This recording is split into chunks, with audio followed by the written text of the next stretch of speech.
pharmacies had industrial practice in their control. It was only Raj Rab that was owned by pharmacists. I now did SWOT analysis: strength, weakness, opportunities, and threats. How do I mean? I felt that for pharmacy to thrive, we must learn the tricks, we must learn the secret of pharmacy success in the hands of the non-pharmacists. I decided to go and read Masters in Business Administration. And while I was there, I learned a business principle, management principle, that says if you put general interest above personal interest, both the general and the personal will be achieved along the line. But if you do otherwise, both of them will fail. While doing this, I was already expecting a child. In fact, I started the MBA program and delivered 2 weeks after the program. And I had to be taking the baby to school. You can just imagine the stress having to take a baby to school. When the baby cries, you have to run out to go and nurse. But to God be the glory for all the achievements. That baby is an engineer today. So that SWOT analysis kept me going, and it helped me to be able to propel the organization from 2 products that were made from imported intermediaries to over 50 products that were made using intermediaries that were locally manufactured. That's what analysis kept me going. At a point, I discovered that my desire for academics has always been there. So what do I do? And there's this government policy that says for you to be a teacher, you must have a postgraduate diploma in education if you are not an education graduate. So I decided to enroll in that program. I was able to obtain that. Other SWOT analysis along the line show that there's interest in public health. So what do I do? So that that niche can be obtained, I decided to register for community health program. Then later, I was able to obtain my PhD in public health. That desire for academics kept going, that these management skills I've acquired, I don't want to keep it to myself. That same management principle, general interest above personal, kept me going. And when the opportunity came, I resigned from Sun Pharmaceuticals and joined the University of Illinois. Then in the faculty, as a foundation staff, it was not easy. For me to complete the PhD, it was a tug of war because there were so many responsibilities. I had to learn the art of research, I had to learn the art of teaching, I had to learn the art of community service. So these 3 mandates have to be done. And of course, being a foundation staff, we're just 4, not so many senior staff, many pharmacists on the senior cadre. I had to learn so many things, reading and networking with other colleagues who were not pharmacists. To God be the glory. All this I was able to achieve, not on my own, but the opportunity came because God was able to see me through. So what principles kept me going? SWOT analysis. The management principle of put general interest above personal interest. In fact, that principle made it possible that when opportunity came for me to able to sort out a scholarship program for my students, I had the privilege or the opportunity to divert that scholarship program to another faculty where I would be a potential beneficiary. But I said, no, this is pharmacy. Pharmacy has come to stay. And it was directed to pharmacy management so that pharmacists can have interest in pharmacy management. Why? Because non-pharmacists are thriving in community practice, but pharmacists, it's as if it's a very big challenge. And I felt one of the ways to help all our students to build interest in pharmacy management and community pharmacy is to encourage scholarship that would help them to break that barrier. Then while in the university, of course, we have so much workload. What will I do so that I'll continue to publish, I'll continue to research? I had to adopt the attitude of always networking with people. And one of the provisions for networking is attending conferences. Of course, sometimes you will not be sponsored for those conferences. You have to spend your money to be able to attend the conferences. but I kept going. Despite it was not easy financially, and sometimes even physically, it's not easy to prepare for those conferences. I kept going, and God has been very good and faithful in ensuring that I am what I am today. So to God be the glory. And I want to also thank my family members, my husband especially, who has been so understanding and provide the enabling environment for me to be able to attain what I am today. Thank you.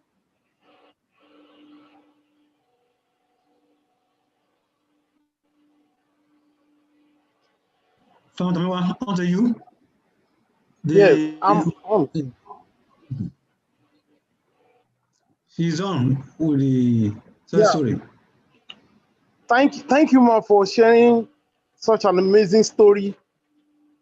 If you are just joining us, this is PSN Education Committee webinar series, and the title is Community Pharmacy Practice Strategies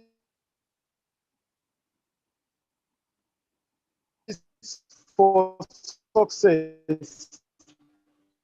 Yes. Ladies and gentlemen, I welcome you once again, and we are on to the 5th item on the agenda, which is the discussion. I'll be asking our advisors trainers. So we have the first question. From Ricket Alaba, and this is the question: what's the most challenging situation you've ever had as a pharmacy owner, and how did you manage it?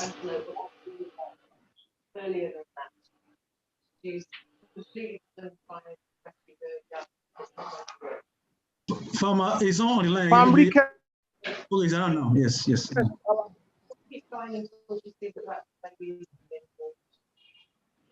can go ahead or mute yourself and okay. But let me repeat the question again. Fambriket Alaba, you have this question: what's the most challenging situation you've ever had as a pharmacy owner, and how did you manage it? Well, there are many challenging situations that I've been through.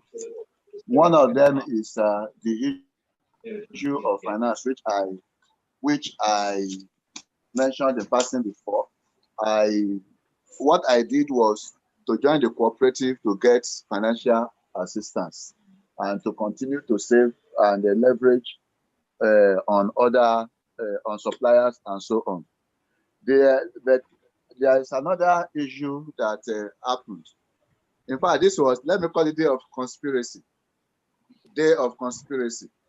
I got to my pharmacy that day, having about 8 people working with me. And I just discovered that they were protesting. I called them, they did not even answer me. They were not able to cooperate at all. So I was faced with the challenge. How do I manage this? This is rebellion. And of course, I have to be on top.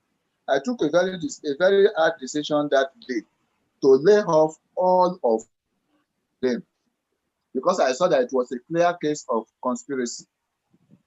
So I laid off all of them. And when they discovered that I was bent on doing it and I meant it, I broke their backbone. They started begging. People came pleading on their behalf. Of course, I had to yield because I knew I was taking. It was a very tough decision for me to lay them off. The last one that I will mention happened when I was encouraged by someone to go into haulage business.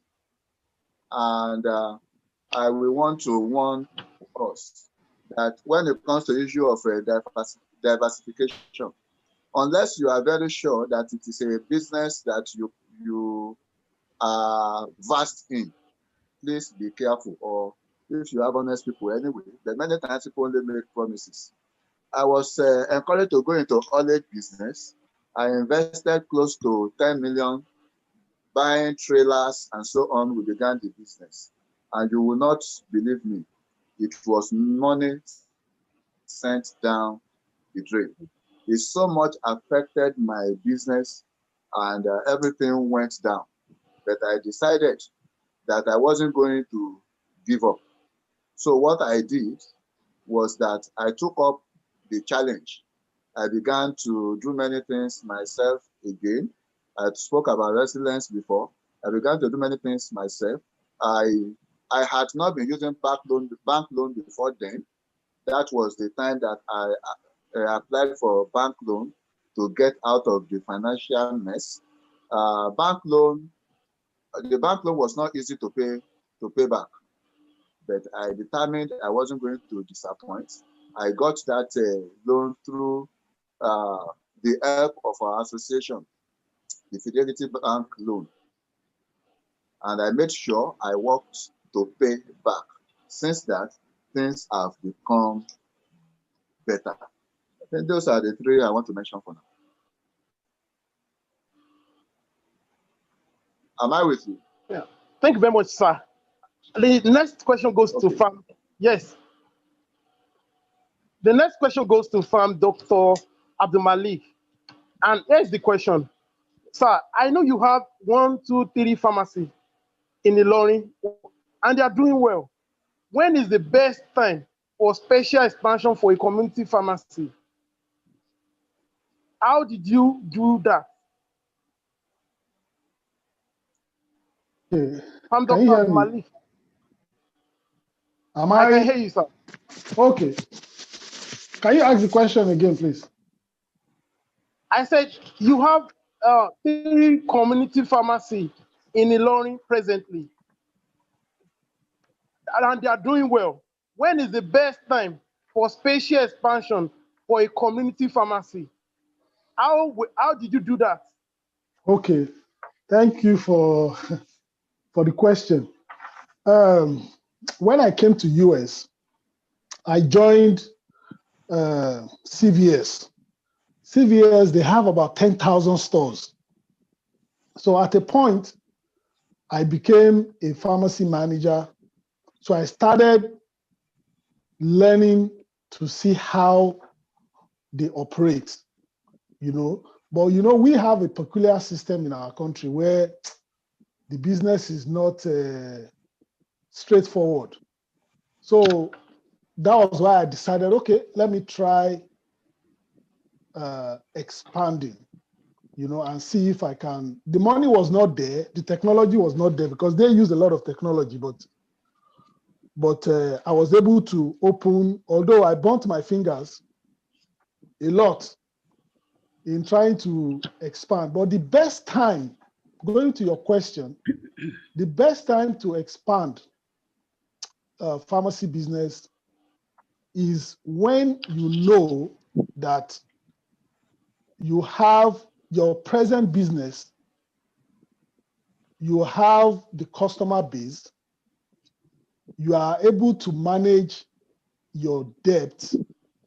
You don't necessarily have to be debt-free to expand, but you make sure that what you are doing presently, you are able to manage your debt effectively. Then you can look for a very good location, just like Elder said. You look for a good location, don't just expand because you want to have a second shop.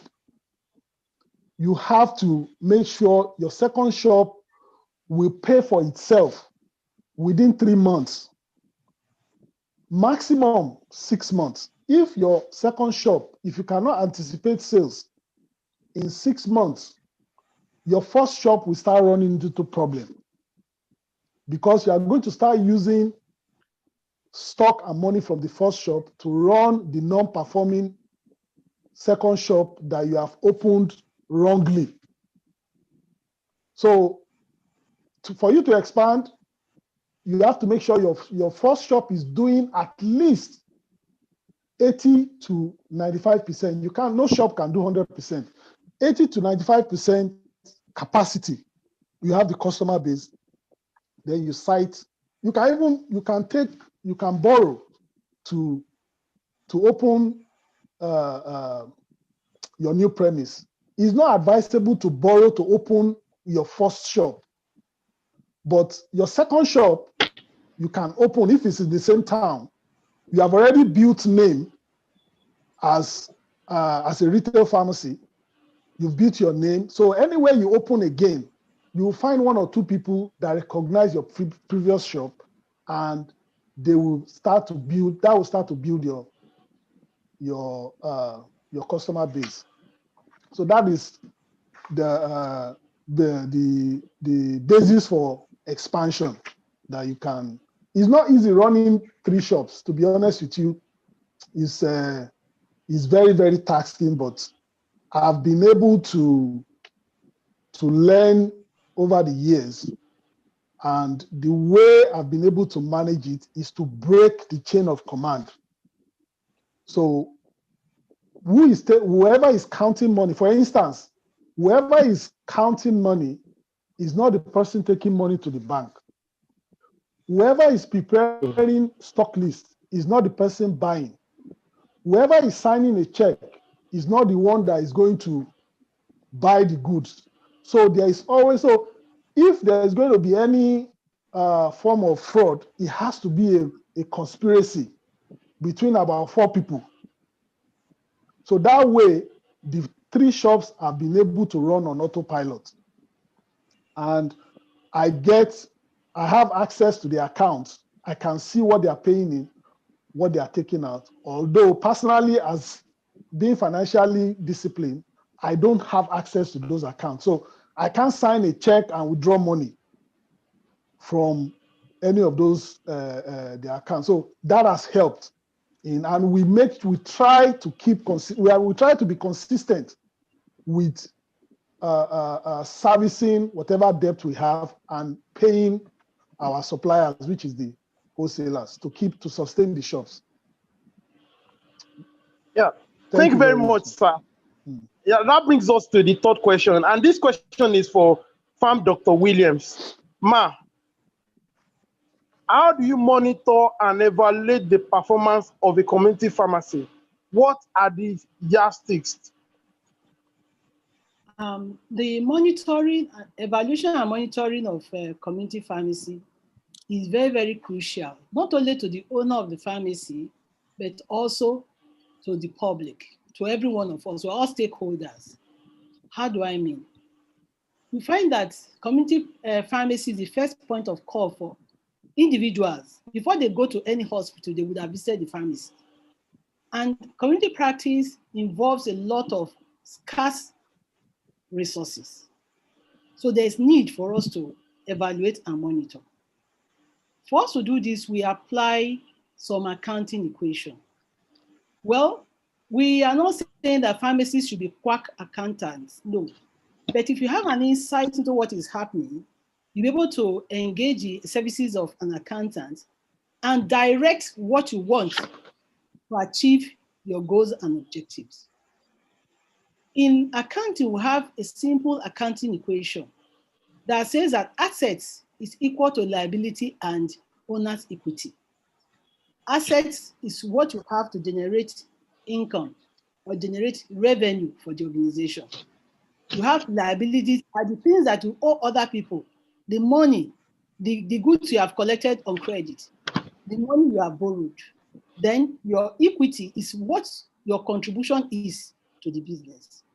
And for us to be able to achieve this, we also want to apply a key pharmaceutical care slogan or principle that says that if you have not written it, you have not done it.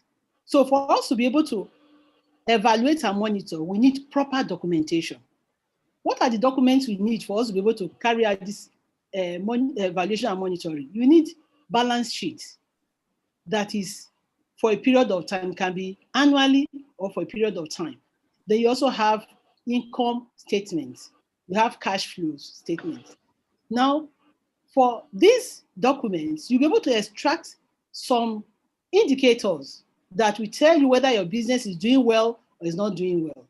Take, for instance, a yardstick is called liquidity ratio or solvency ratio. What does that mean? That shows the ability of the organization, the community pharmacy, to pay his immediate indebtedness to live up to its immediate responsibility. For instance, you're supposed to pay salaries and you don't have the cash to pay that salary.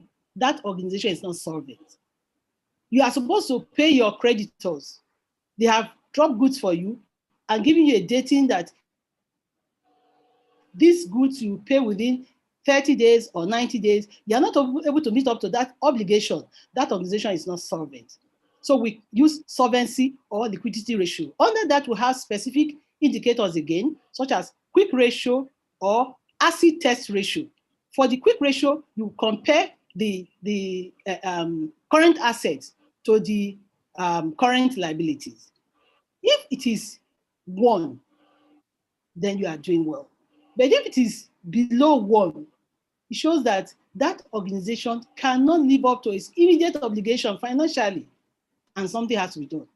For the acid test, it's more stringent, which is the current ratio minus the cost of inventory over the current liability. You have other indicators such as profitability ratio.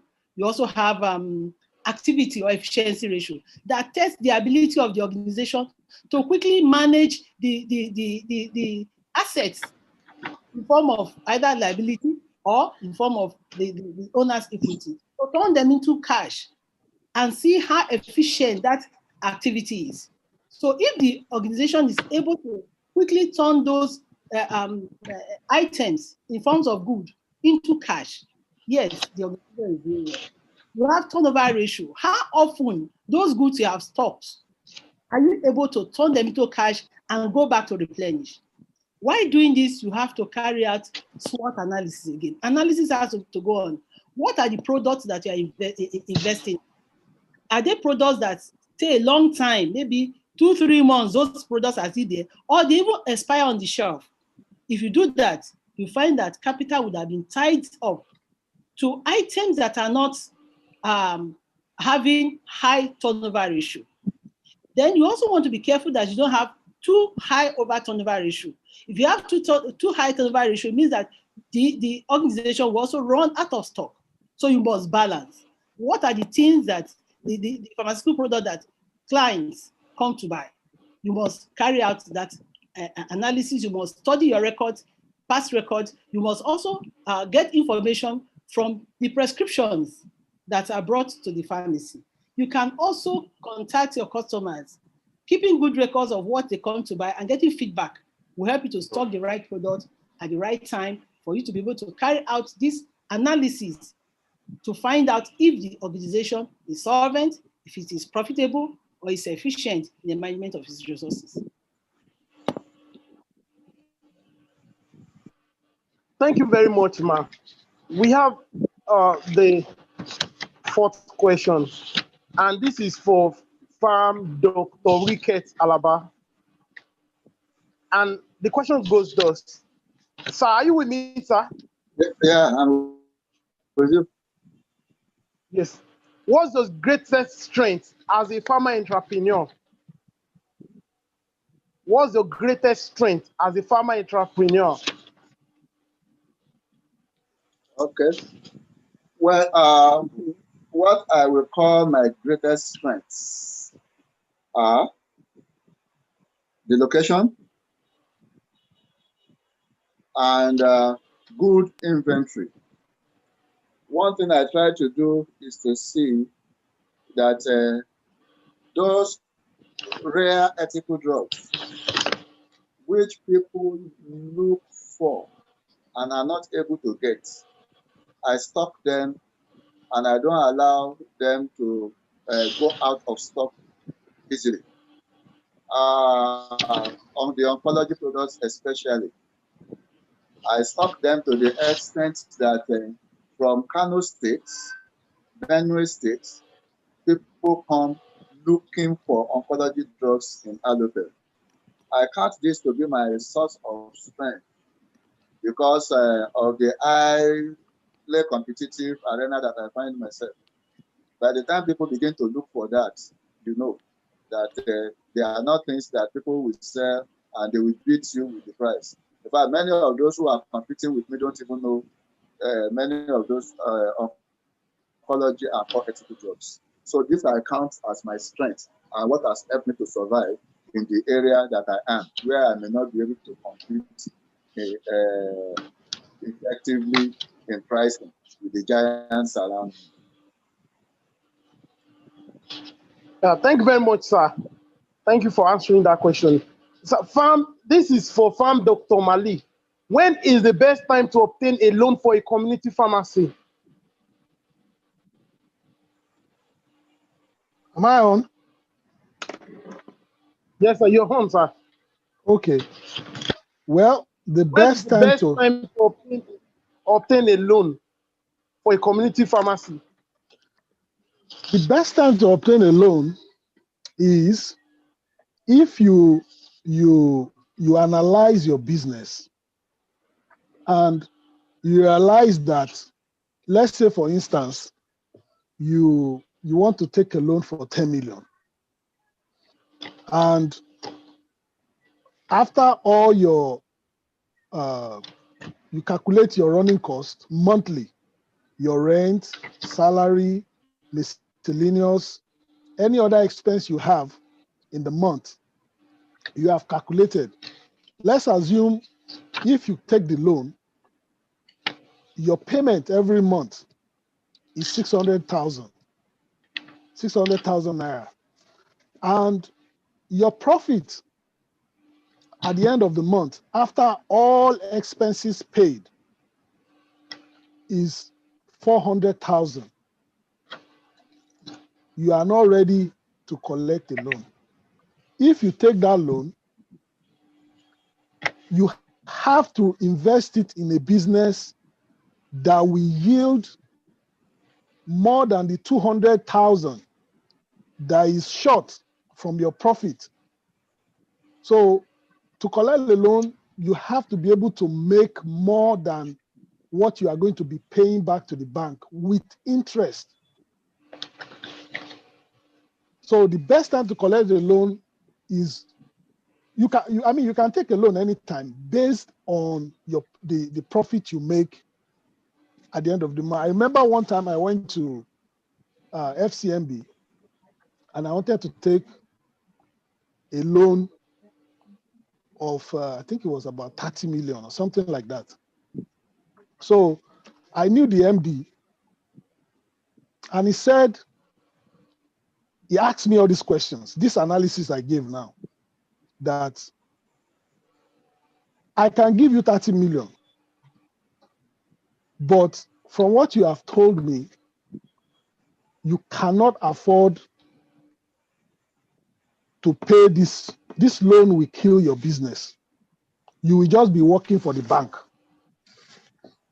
You understand? So he advised that most retail pharmacies, that we should exploit soft loans, not necessarily coming to the bank if we have the choice. Soft loan in the sense of, okay, you want to take a loan. The loan you want, you're a retailer. The loan you want to take is to buy stock in your shop. Why don't you approach a wholesaler? Be committed to that wholesaler. They will give you stock as long as you continue to service. Some will even keep up to 5 million in your business as long as you are buying from them and they see you every month. So you can take a loan anytime you want. Just make sure you calculate to know what your profit margin is and what you'll be paying every month. If they don't match, you don't need to take that loan. But if you are making, like the example I use, you are making 600 after all expenses, then you take a loan, maybe you take 3 million and you'll be paying maybe 200,000 a month. You can conveniently take that loan because you already have excess of liquid cash to be servicing the loan. But you must make sure what you are using the loan for will yield more than 200,000 that you'll be paying every month for the loan to be worth it. Thanks for the question. Yeah. Thank you very much, sir. I also want to ask the same question, Farm Dr. Alaba, the same question. When is the best time to take a loan in a community pharmacy? I Well, want to contribute as well. All right, thank you very much. The best time to take a loan in a community pharmacy is different from one pharmacy to the other. That is very important.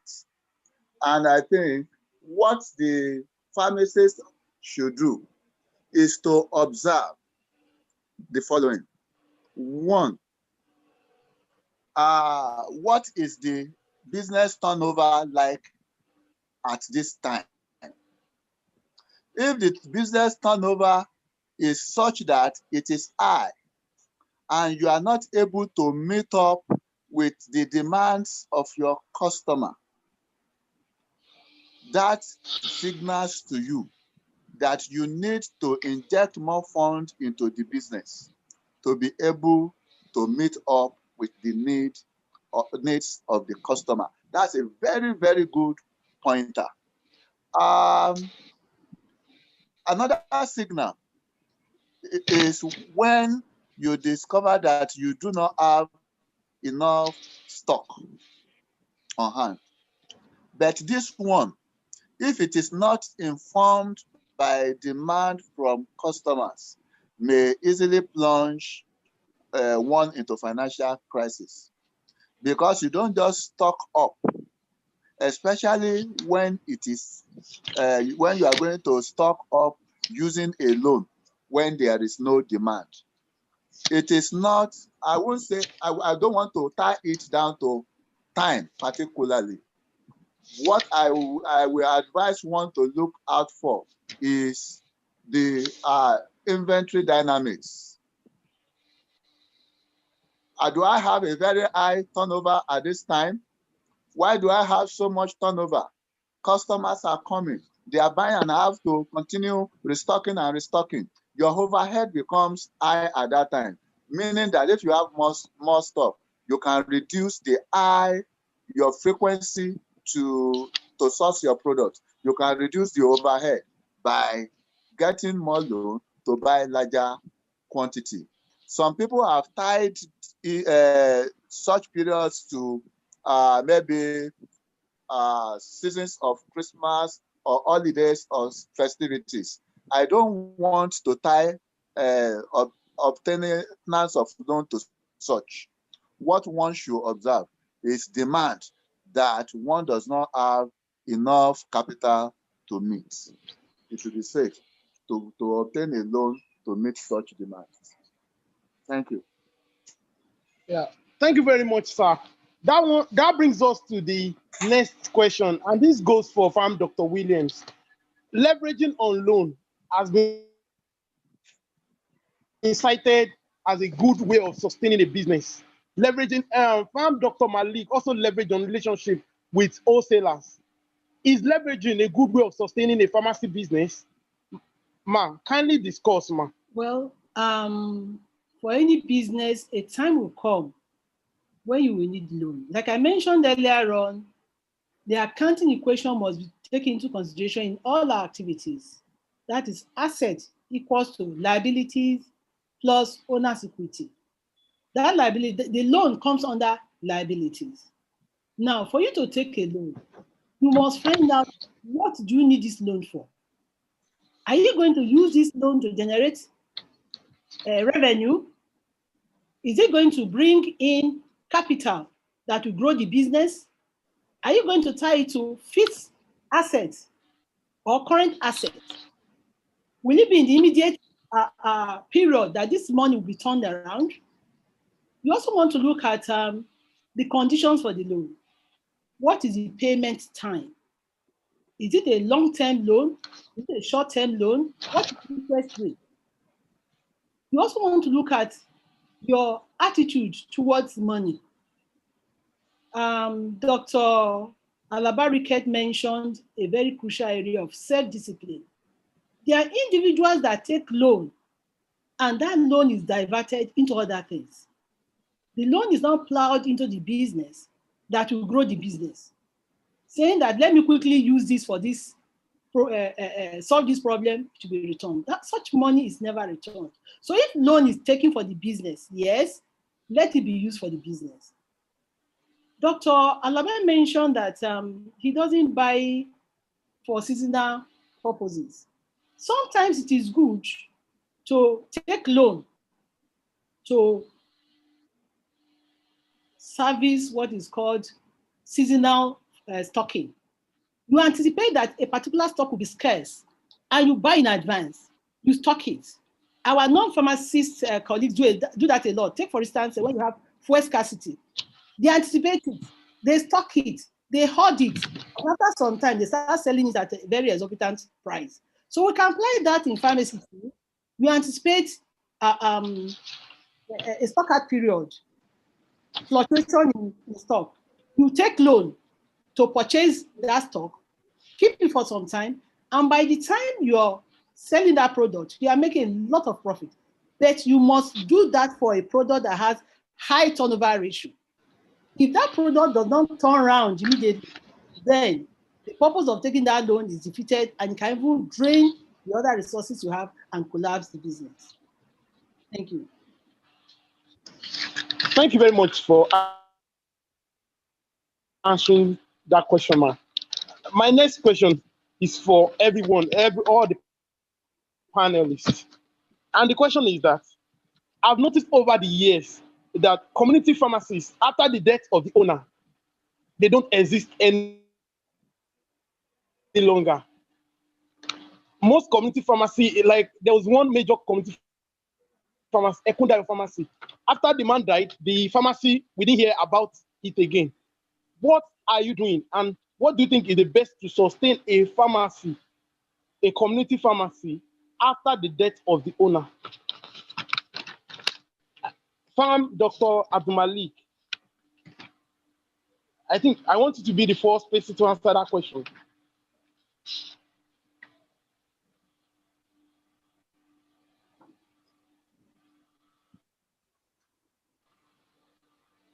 Hello, sir. Yes, I'm here. Oh, okay. You said the pharmacy. Well, you see, just like my dad had a pharmacy too, and after he passed away, we ran it for some time, and the pharmacy died.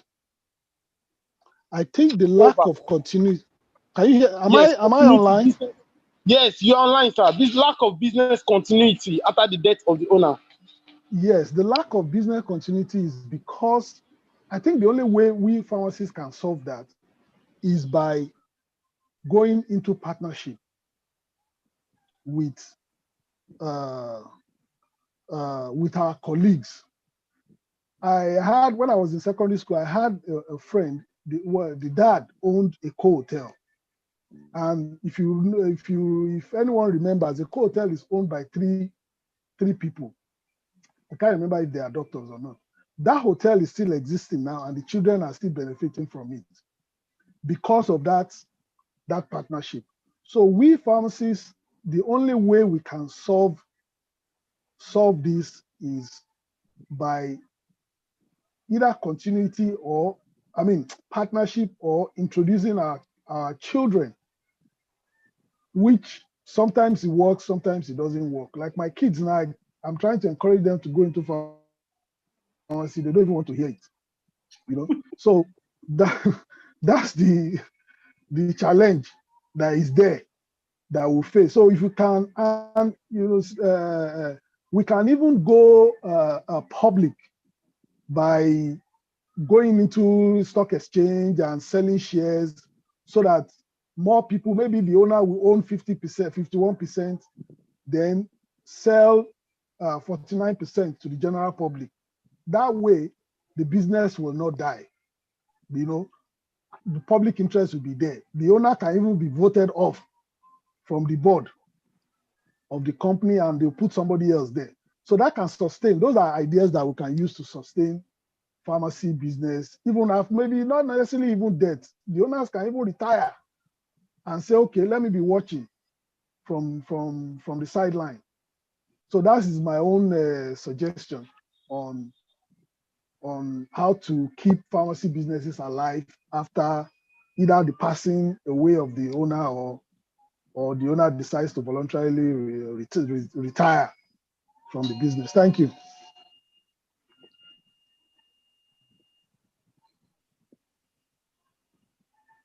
Tomiwa, I'm done with my comments.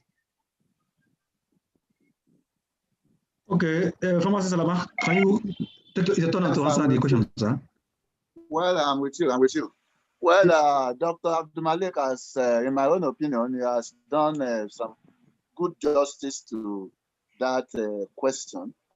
And I don't want to sound like I'm repeating him. I think repeating what he said. What he said, the things that are really very helpful, partnership, and what I would just want to add is that over the years, the proprietor of that pharmacy ought to have observed and be able to identify colleagues who are of like minds, who share in his vision. If he is lucky to find those who share his vision and can run along with the vision, and he brings them together in partnership, that will help him. Well, I'm very sorry for my friend, Dr. Abdulmalik, who said that his children don't even want to hear anything about pharmacy.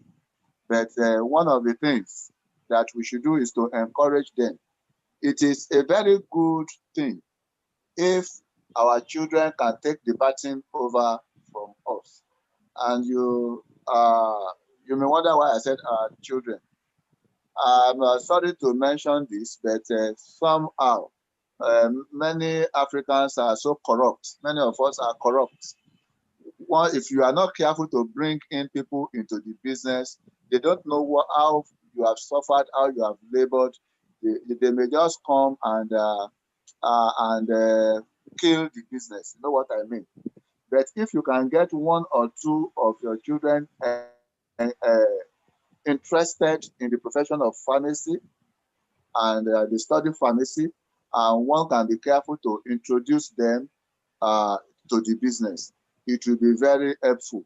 I don't want to mention names, but I know that in Kwara State, we have a good example of that, who is not even a pharmacist, but has been able to encourage one of his children to study pharmacy, and the guy is doing very, very well. Another thing that will make our business not to die is to sow the seed of innovation into our children. And while they are still alive,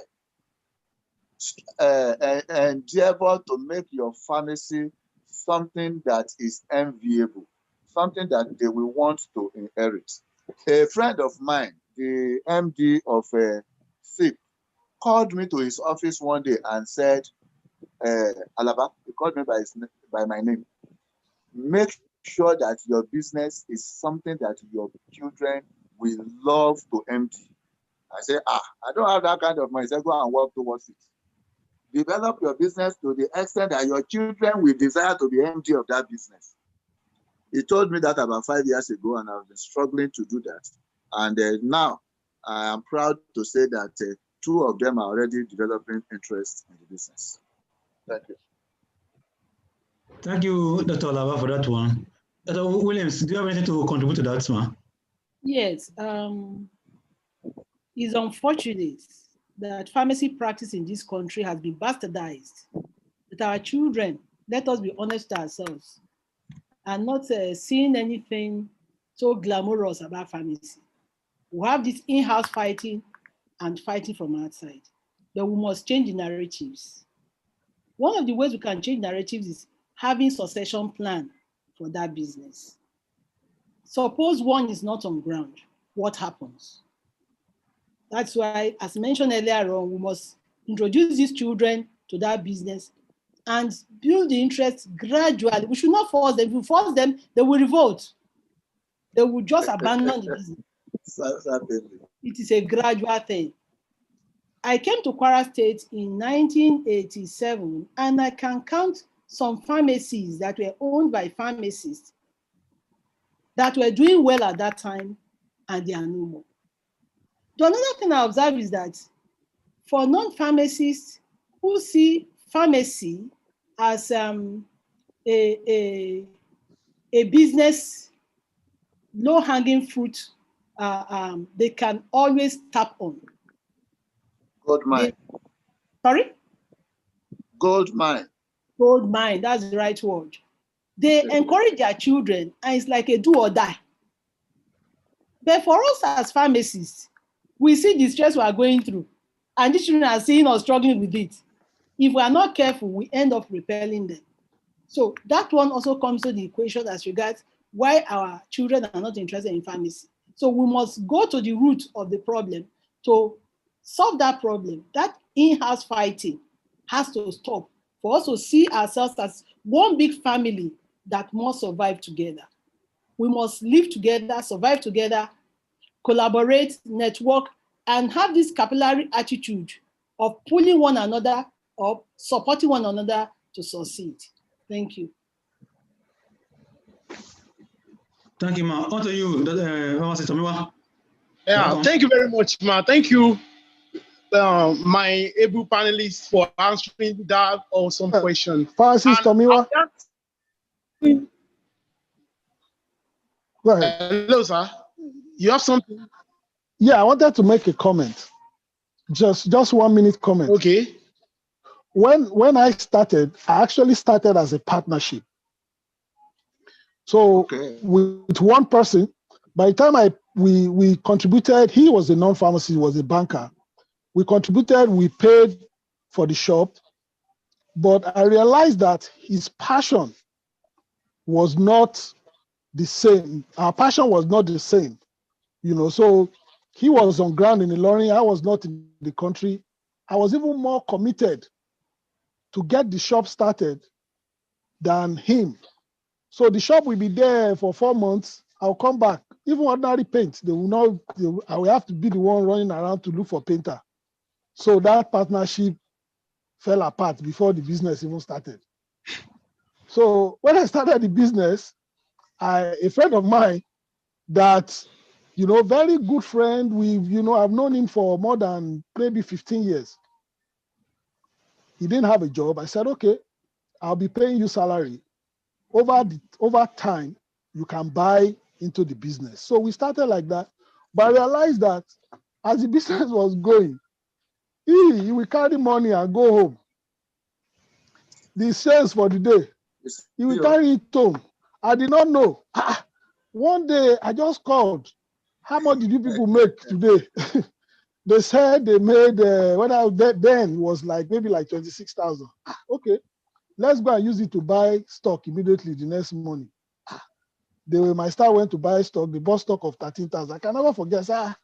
13,000 to 26. Where is the other 36,000, 13,000? My friend called and said he took the money home, and his wife fell down from the staircase. They took him to the hospital, and they used the money for stock to go and that's how that partnership fell apart.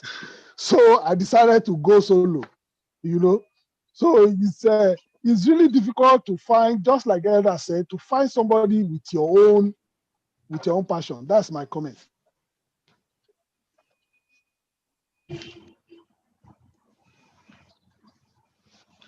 Thank you very much for doing justice to that. I'll be asking the last question while we throw the floor open for audience to ask question. And the last question is, that was early last year, SFH, Society for Family Health, did a survey, and they came out with a plan for a family planning project in Kwara State. And after they did the survey, we found out that some local governments don't have a community pharmacy at all. Onyu local government happens to be one. Kayama happens to be, Edo local government doesn't have any. 9% of most community pharmacy are in Ilorin metropolis. So PSN leadership led by Farm Juwon Otelaja, decided to come up with a project, which is the PSN Rural Pharmacy Community, Rural Community Pharmacy Project.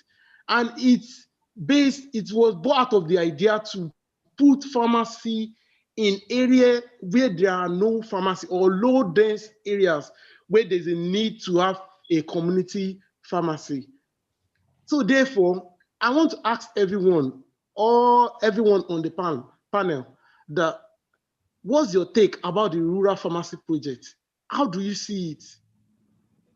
Is it achievable? Is it realistic?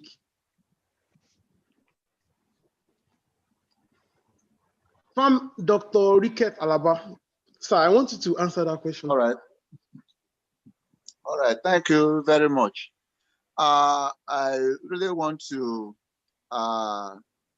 appreciate and laud the initiative of Farm Otelaja by encouraging us to initiate the rural pharmacy program. It is a good one.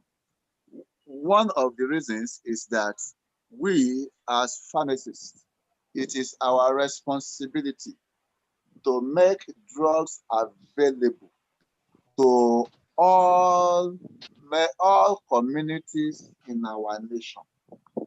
Our services are not supposed to be limited to the cities alone. So if we do not spread out to reach out to these rural areas, we are not fully discharging our duties. And that is what gives quacks opportunities of delving into pharmacy and to do the many harms that they are causing. So in that wise, it is a very, very good project. Rural pharmacy is a very good project. And I want to also say, from my experience in pharmacy here, though in the city, that many pharmacists who have taken the challenge of going to the rural areas have actually done well, because it can be quite rewarding. There are areas where we don't have hospital and clinic services. The pharmacist may just find out that he is the only the best equipped health professional in such a rural community, and he will have the opportunity of offering several services to that community, which will be a blessing to that community and can also be equally financially rewarding to the pharmacist. So it is indeed a good project that all of us must key into. However, I will want to warn us as pharmacists that as good as it is, we need to take the proper steps before investing into any rural pharmacy. And we have to know what it costs. It is going to cost you the beauty of city life. So it's sacrificial. But if you carefully select the community, the rural community that you are going into, look at the population of the people there, consider also what their level of income is. A good level of income is not determined by how educated the people are.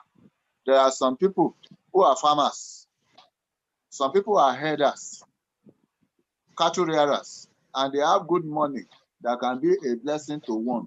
If you do a good survey and you make a good decision, you can find it to be really rewarding. But without that, one may regret it. Another thing that may bring regret is that it will be very difficult to manage successfully the rural pharmacy by proxy. So if one is going to be involved, the pharmacist or pharmacists who are going to establish such a rural community should make sure that they have a good arrangement to be present in the place. A pharmacy requires the presence of the pharmacist. Thank you. Thank you very much, sir. A pharmacy requires the presence of a pharmacy. I want to throw this question to Farm Dr. Williams. Ma, what's your take about the PSN Rural Pharmacy Project? I want to really appreciate the pharmacists of Kwara State under the leadership of Farm Juwon Otelaja for this laudable project. It's a laudable project. It's one of the projects that will help us to meet up with the goal, one of the goals of National Drug Policy, that there should be access to medicines. All citizens have the human right to have access to medicines. But the current situation is such that those in the rural areas are denied of access. Community pharmacy being the first point of call, they don't have access to medicines. Even if you have health centers, and you go to those health centers, you find that those health centers sometimes are moribund. Why? The medicines that are supposed to make those health centers functional are not there. And sometimes the health personnel do not live in those rural areas, and it's a challenge. So if we can penetrate the rural areas with regards to this rural pharmacy project, it is very good. However, as mentioned by Dr. Alaba, we want to learn from the current situation where health centers are cited, but they become more because of the non-availability of medicines and also the non-availability of health personnel. What is the use citing that rural pharmacy in a place where medicines are not available? 2, medicines are available, but they are not affordable to the inhabitants of that rural community. So we must talk the kind of medicines that they can afford. We must realize that these individuals, yes, they may have money, but their priorities may be different. So stocking the right product for the right patient or the right community is very important. And as mentioned also, we must make ourselves available. If not, it will be another story of moribund health facilities. Okay, thank you.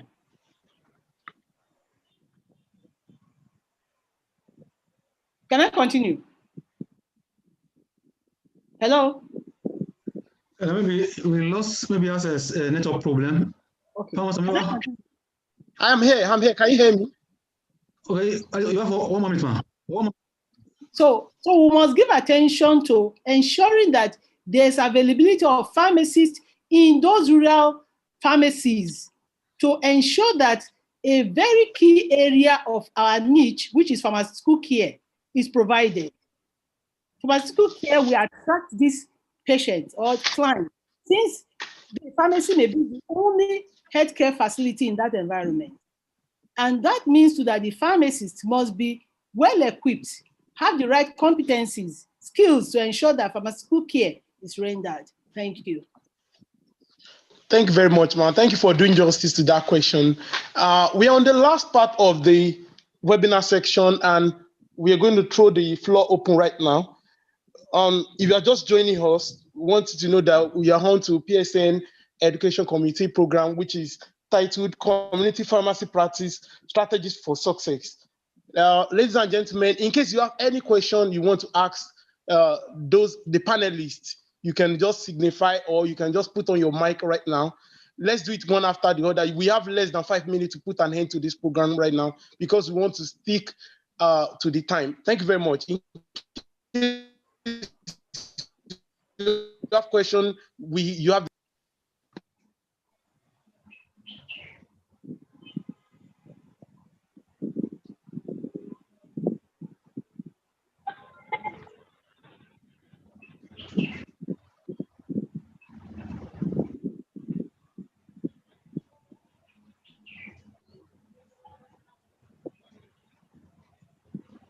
Any question from anyone? Hello. Okay. Hello. Hello, Farm Tomiwa. Yeah, thank you, Ma. Thank you very much, Farm You have to Hello, Fantomima. You're on now. You can speak on. Okay, thank you very much. I would like to commend the panelists for a good job. I actually have a question, and I want it to be answered by all the panelists. Like we all know, for every business that must thrive and that can be reproducible, it has to have a very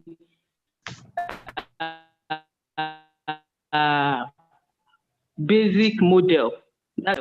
So I want to ask, especially from Dr. Abdul, right? How do you put in place this structure on a daily basis? For example, you know, you can't be there all the time. You may not be there throughout the night, or you may have other engagements at some point. So how do you put a structure in place such that the front effectively for the 24 you have managers, but I'm Yes, also sure yes. that your managers won't be there 24 hours. So how do you Yes. cover up to see what happens after closure of work or whoever is accounting? Okay. Thanks for the for the question. It has been a learning process over the years. You know, the major challenge at night is theft, pilfering by the night staff. There was a point where, you know, with my pharmacist, and we decided to introduce a night pharmacist, but the business could not support it. So we had to, so then we started doing call. So we have a pharmacist on call. So when a patient comes, the pharmacist on call will be called. And sometimes they will call me because of the time difference. Like now, I'm at 8 a.m., almost to 8 a.m. here. So during the night, I'm at work, the staff can call me. So I do that, but of course, that is not sustainable. So to keep the staff from stealing at night, because I can't have a manager working at night, the business will not be able to support the salary of 2 managers rotating at night. So I was using 2 staff. So I realized that those staff, sometimes they will conspire. I had a staff at the point that sold something for 25,000. I mean, for anti-snake for 35,000 and reported 25,000. So she pocketed 10K for just one night, you know. So things like that still happen. The only way I'm able to do that, to manage that lack of supervision at night, is to have, like I said, my phone number in front of the store. So the phone number is there all the time.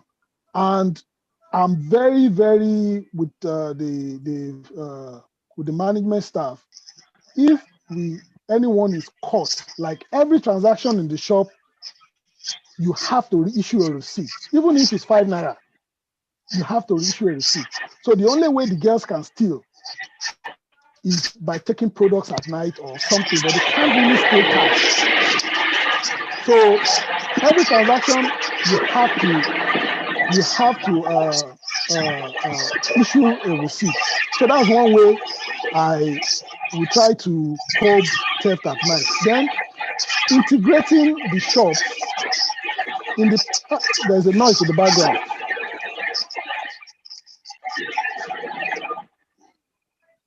Integrating the shops, in the past, I used to rely solely on the managers.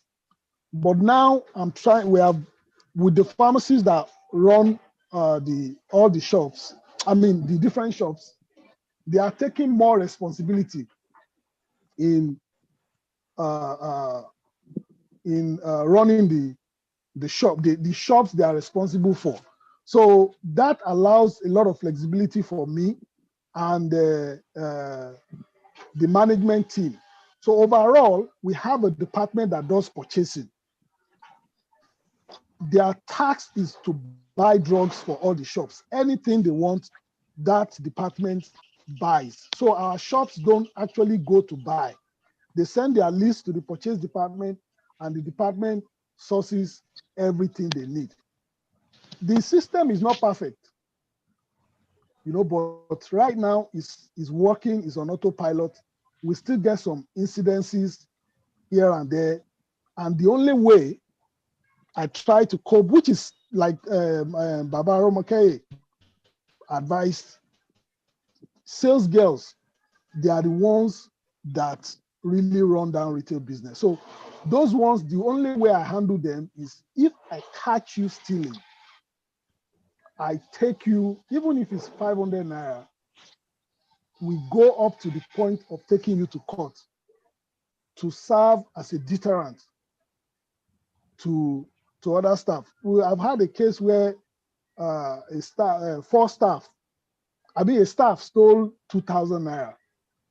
And I was so angry, I asked them to take the girl to court. So during the court process, the magistrate asked them, how much did this person steal? They said 2,000. I said, where is the owner of this business? He said it's in America.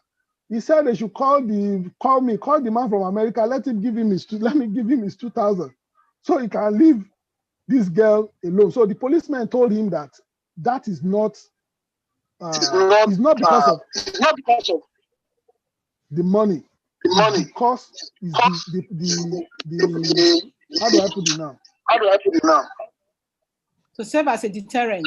As a deterrent to others. And it really worked. It really, really worked. The theft in Rotamedics dropped after that. That it cost about 50,000 to prosecute that 2,000 naira theft. But it saved us a lot of money at that time. And up till now, since that incident, we have not caught anyone stealing. Not that they are not stealing, but that is the greatest challenge of running retail business. Sales girls stealing. Oh. Thank you very much. Okay. Can I respond to that now? Can I respond to that now? Fantamiwa. Please go ahead, sir. 1 minute. 1 minute. Fantamiwa, can I contribute my own portion to it now? You can.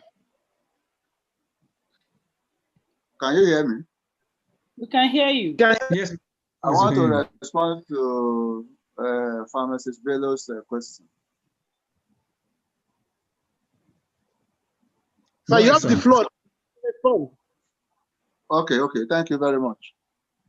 Well, Farm Bello, you have asked a very, very practical question. And I want to appreciate that question. But in this, equally, the response of Dr. Abdulmalik is very sincere. And that is the situation we find ourselves. The ideal thing should be for a person that runs 24-hour shift, like Dr. Abdulmalik, you should have 3 pharmacists. But the problem we have are that one, most pharmacists in Nigeria cannot sustain 3 pharmacists or even 2 pharmacists financially. So we just have to find a way around it. And even in the situation, the very rare situation where you have a pharmacy business that can sustain 3 pharmacists, you may just be disappointed to find out that even the pharmacists may disappoint you by stealing or by not being honest. Even if it doesn't have to do with not being so honest, his flair, his commitment to the business may not just be like yours. It may just be a kind of 30 days make one pay syndrome. which will not help the business. What have I done in my own situation? These are what I have done. I began by saying that one of my the stories of the secret of my success is that of apprenticeship. The non-pharmacists I worked with, which I applied, it may not work for many people. In fact, it may not be possible for some other people, but in my own case, it worked. And that is the involvement of members of my family as my eye when I am not there. I discovered that most of these non-pharmacists have involved their family, particularly their wives, in the business. I spoke with my wife, and after a few years of reluctance, she agreed. So even when I am not there and she is there, it is very difficult for somebody to steal. How does that partly take care of our problem? Whether I like it or not, as the husband, the chief breadwinner of the home, I am responsible for her financially. So how does that are we together? Are we together? Yeah, we too. Okay. So in that way, she serves as a manager and she gets her pay.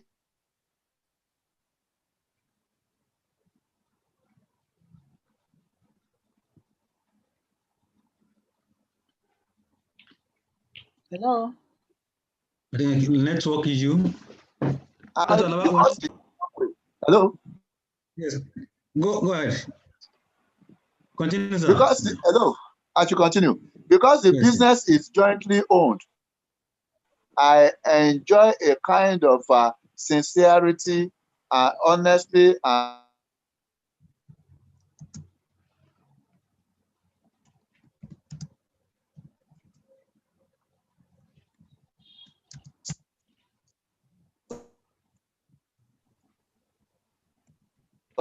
Hello. support that I may not get from another which I had before. So the other thing I tried was to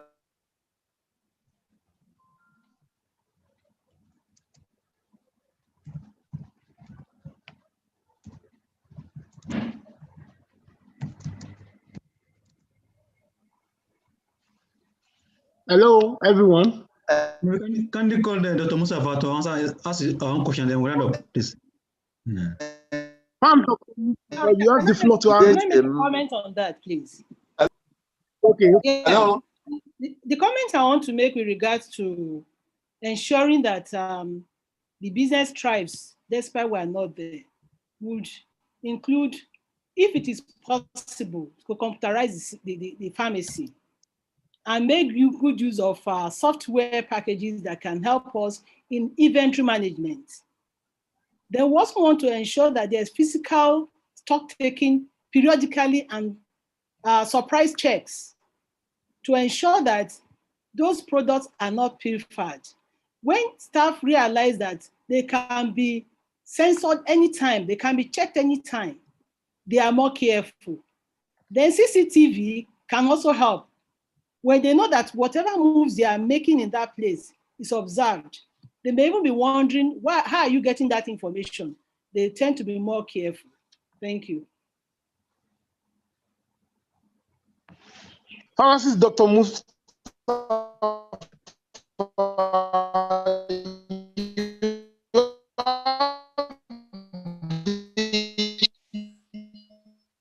Okay. Good afternoon, everyone. You can ask your closing prayer. Good afternoon. Mine is a comment on the bane of pharmacy, which is pilfering. I had a recent experience here in Saudi Arabia where I met a lady. The lady came from Nigeria. She said she has chains of businesses in Nigeria, in Abuja to be precise. And I said, how are you going to cope here away from your business? Are they not going to steal you blind? And she laughed. She said, no, nobody's going to do that. Everything is on my phone now. So I want us to employ technology. She has CCTV installed in her premises.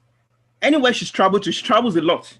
She can see everything that is going on in our store. And when I told her that, is this not expensive? She said it's not expensive.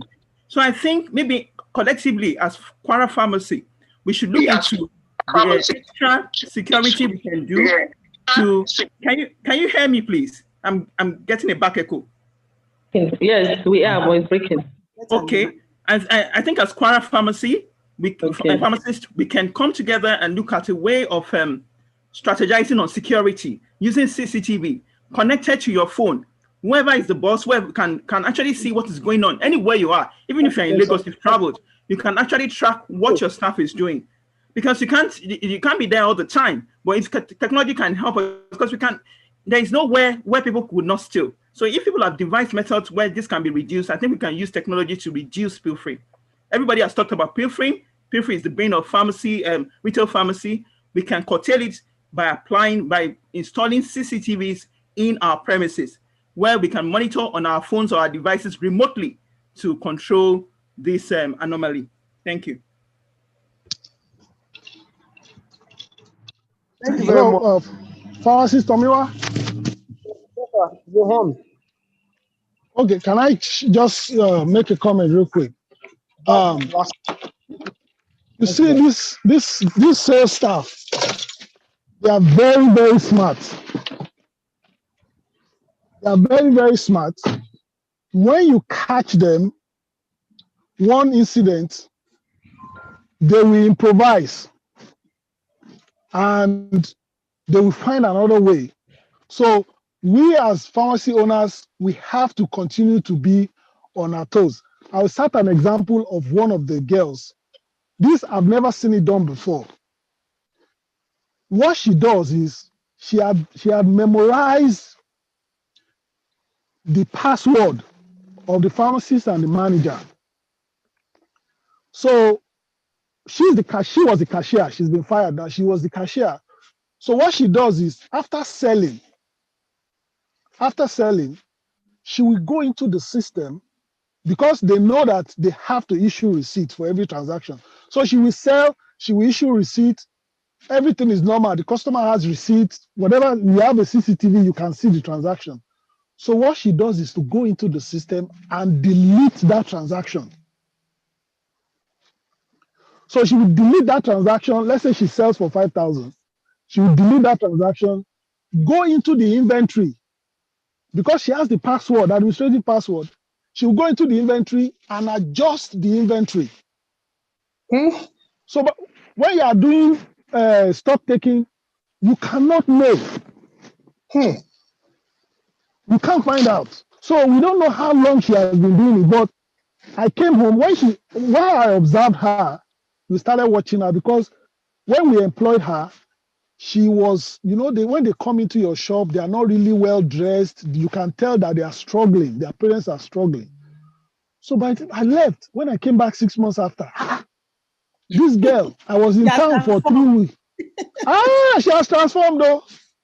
I was in town for 3 weeks and she changed her hairstyle 3 times or 4 times.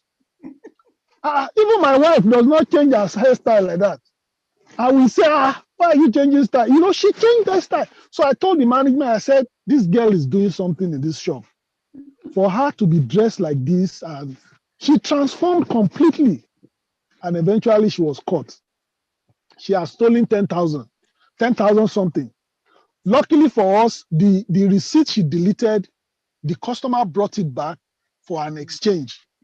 Otherwise, we will never have known what she did. So I just wanted to share that. So if we have system and all that, they have ways, so we have to be very vigilant. So what we have done is for our software guy to insert a program in the system whereby we can trace all deleted items.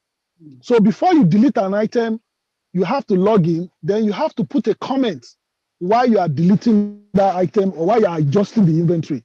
So that way the date and time and the person will be there, so we can know what happened and when it happened. I just wanted to share that with everybody.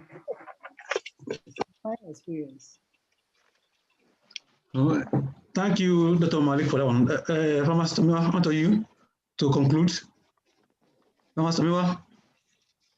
Okay, I think we have come to the end of the webinar. So I'd like to call on the pharmacist Munira. Thank you. We are. Hello. Go ahead. Okay, let us call on the pharmacist Munira to be able to. Am I on now? I'm back. Yeah, so now, go ahead. Go ahead, please. Yeah, we've come to the end of the webinar section. I will be calling on pharmacist Dr. Kola Mustafa, to do the vote of thanks and say the closing prayers. No, Thank you. It is Dr. Munira that will give the vote of thanks. Why Dr. Kola Mustafa will give the closing prayer? Okay. Thank you very much. Yes, for the vote of thanks. Yeah. Hello, everyone. Yeah, thank you. Can you hear me? Yes, we can hear you. Yes. Okay. Good afternoon. Good morning, everybody. It has been an interesting section. It has been an interesting section. All protocols duly observed. I would like to really appreciate the panelists on ground, Dr. Reverend Ricket Alaba. It was a nice one we got from you. Dr. Abdurrahim Malik, all the way from Kentucky, right? Thank you for an insightful and Yes, practical pharmacy practice you have taken us through this afternoon. And I'm sure a lot of community pharmacy practice people can actually get one or two information to put their business right. Dr. Mrs. Williams, fellow, we really appreciate you, ma. You are really stopped. I want to be like you, ma, when I grow up. That's a very interesting one. All the liquidity, the ratio, the things, and all that. It will actually help our businesses. We thank you so much. We also thank Pharmacist Ali Bakau in absentia. And we also thank everyone that participated today. And I am very sure by the time we get back home and we look into what we have listened to today, we are going to find one or two hints that would take our business forward, because sincerely, we need to really move forward as Kwara State. And already seeing a vision that in the next 5-10 years, pharmacy business will actually come back to we pharmacists with all this kind of input from us. We thank the PSN, we thank the chairman all the way from Canada. We thank you. We thank everyone for attending this webinar. Thank you so much and have a lovely day. Thanks. Thank you. And the closing prayer by Dr. Mustafa. Okay. Yeah. Okay. In the name of God, the most compassionate, the most merciful, our sustainer, our guide, ever present, never unaware, and infinitely able. He who knows what we know not, the custodian of knowledge, all praise and gratitude to the Almighty who has enabled today and permitted us to gather here, virtually, learning from our crop of panelists, our distinguished panelists, and then to learn from them. We thank you for making us members of this honorable pharmaceutical profession, and pray for guidance so that we could continue to uphold its ethics while in the service of humanity, irrespective of our beliefs and tribe. We ask for your protection on everything dear to us through these trying times and beyond. We give glory to God. We thank him for all he's done for us. We ask that he continues to put us in gratitude mode. And as we end today's panelist session, we'll continue to connect and share ourselves throughout this period and towards our collective celebrations, milestones, and successes. God bless PSN families now and always. Amen.